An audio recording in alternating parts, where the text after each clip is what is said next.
So, what if trying to be happy is exactly what's making you miserable?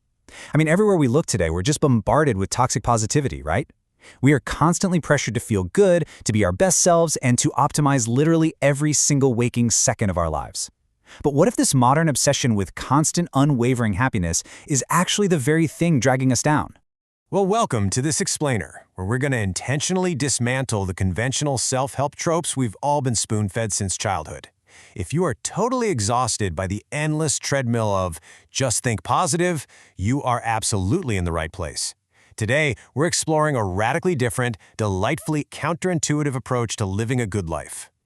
Our thematic guide for this explainer is a real game changer. It's the incredibly provocative, paradigm-shifting book by Mark Manson, The Subtle Art of Not Giving a Fuck, shown here in its Arabic edition.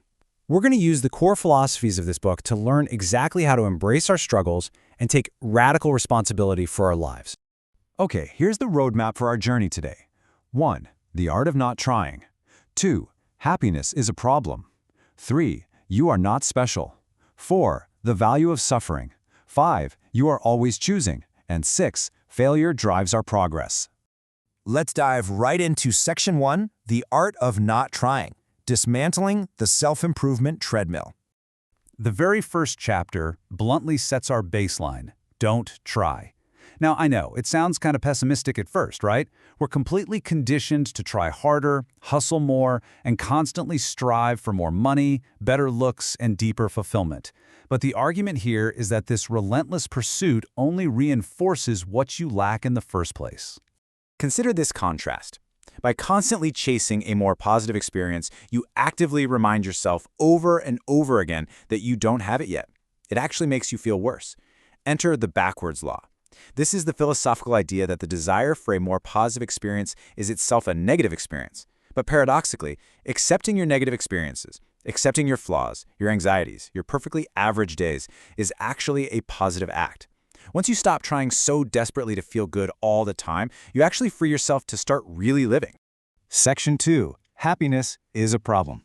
Why a problem-free life is a myth. Chapter 2 translates to this reality check. Happiness is a problem. We usually think of happiness as this ultimate end goal, like once I get that job or find that partner or buy that house, I'll finally be happy and all my struggles will end. But happiness isn't a passive, magical state of being where nothing ever goes wrong.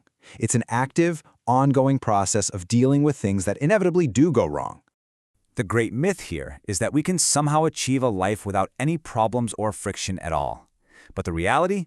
Life is basically just an endless series of problems. Solving one problem merely creates another one. So true fulfillment doesn't come from hoping for a life with zero problems. It comes from choosing better problems. Problems that you actually enjoy solving.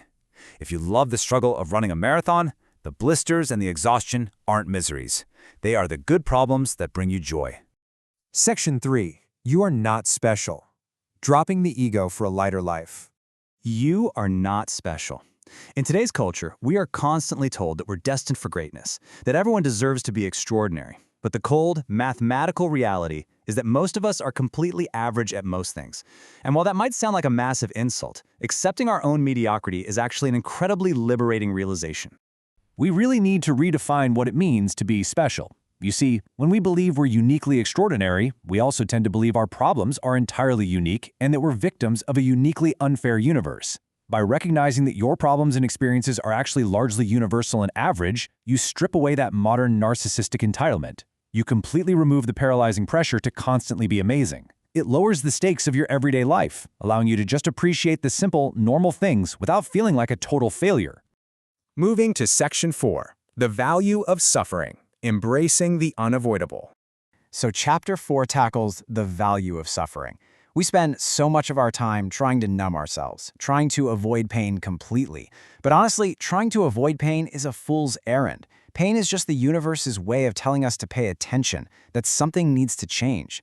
True resilience requires us not to avoid struggles, but to find profound meaning in them. If your suffering has a purpose, say staying up all night to take care of a sick child, it ceases to be mere torment. It becomes a deep expression of love and duty. Section 5. You are always choosing. The burden and freedom of radical responsibility. Chapter 5 states an absolute truth. You are always choosing. Regardless of the hand we are dealt by life, we are constantly making choices. Every single day, we're always choosing what to care about and what to ignore. Now, it's absolutely crucial to separate fault from responsibility here. We don't choose the external events that happen to us. If someone rear-ends your car, that is for sure not your fault. But, and this is a massive but, we always choose how we interpret these events. We always choose how we respond to them, and we always choose the metrics we use to measure our success or failure in that exact moment. You can choose to be a victim, or you can choose to handle the situation with grace. The circumstance wasn't your fault, but the response, that is entirely your responsibility. And honestly, that is true freedom. Section 6. Failure drives our progress. Why we must be wrong to grow. Chapter 6 offers a wonderfully humbling reminder. You are wrong about everything, and hey, so am I. Certainty is the enemy of growth. If you think you already know everything, you literally have no reason to learn, adapt, or change. Accepting our own ignorance and acknowledging that our current beliefs are likely flawed is the required first step toward actual, meaningful growth. We really shouldn't seek to be right all the time. We should just seek to be slightly less wrong today than we were yesterday. And that brings us to this realization. Failure is the way forward. This connects perfectly to the act of being wrong. Massive, repeated failure isn't just an unfortunate side effect of trying. It's the absolute essential path to genuine progress. I mean, think about it. A toddler doesn't learn to walk without falling down hundreds of times. The pain of failure is the precise mechanism that teaches us how to succeed. As we wrap up this explainer, I want to leave you with a profound question that completely flips standard self-help on its head. Instead of asking what you want to enjoy, ask yourself, what pain do you want in your life? What struggle are you genuinely willing to sustain?